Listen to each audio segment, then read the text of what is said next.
Golfo Dulce is really a beautiful place. It's a peak of biodiversity, both on land but also in the ocean. The corals here live in this bay. It can get very warm here, and they are already adapted to the higher temperature conditions. They've really experienced some tough times. So if they can survive here, they're already super corals.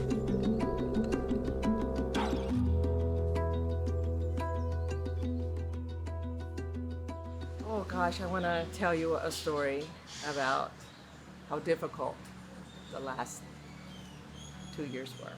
We had thousands of corals that we had grown from fragments and planted out on the reef, and the reef was really recovering. It was just beautiful. You could see the biodiversity increasing. It's really exciting. And then in 2023, we had this very unusual warm year. Temperatures just shot up. Corals worldwide began to die and taking the reefs down with them. And it was just super sad. And this was particularly hard for us. All this work that we were doing to increase the resilience of the reef, and you have to watch a lot of those corals die. So our team got together and decided, what should we do? Like, we have to do something. My name is Marilaura Sandoval, and I'm part of Raising Coral Costa Rica.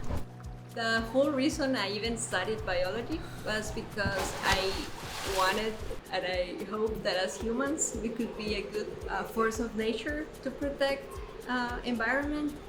For us, the best path has been to really engage local communities in restoration. At least here in Golfo Dulce, every day we have people getting involved. Every day we have people that want to be our volunteers and want to work with us. They feel comfortable to just speak, or if they want to be more involved in some things, they feel like this trust to us. Oh, Seatrees has been great, and how they reach out to people and communicate what we do in a way that is meaningful to them. Really understand that this is hard work, and it requires a lot of people giving their good time to do this work. I think it is really rewarding to see how local community starts being super engaged and empowered on very technical parts of the process with the help of the Raising Corals staff, seeing how they gain capacity, they're building this capacity to be the ones that protect by themselves their reefs here in the Golfo Dulce. This is their reef, this is their backyard.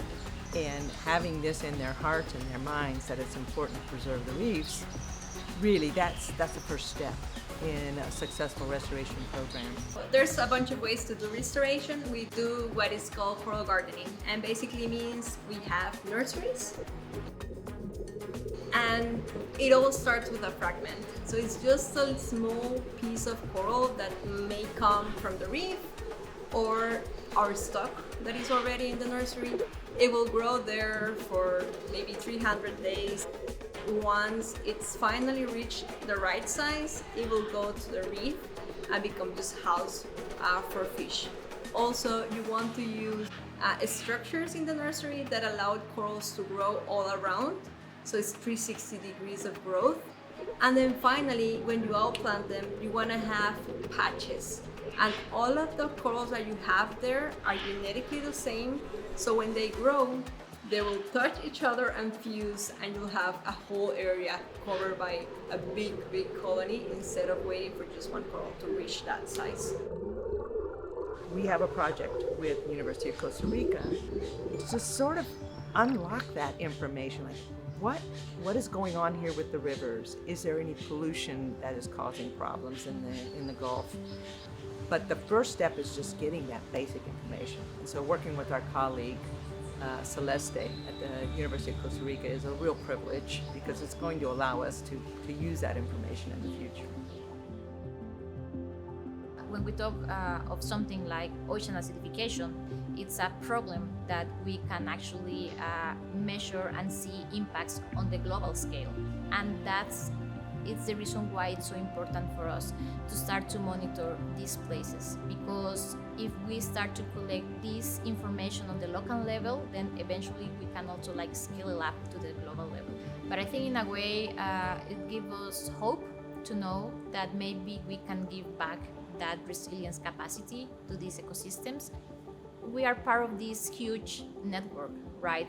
We cannot see us as human beings like another factor totally separate. And I think that's something that I like, for example, from raising coral, that they call themselves like this symbiosis between the humans and the corals. Coral reef ecosystems are just full of organisms that have this remarkable regenerative power to come back after disasters. We never talk about that vision. We only talk about how bad it is. And we have to keep that positive vision in front of us. It's not unrealistic, it's just hard. When you realize that also as a human, you need to cultivate the resilience that you're asking the ecosystem to have, it kind of switches your mindset. And it's no longer about climate pessimism or how small you feel, it's about how much you can do to impact positively around you.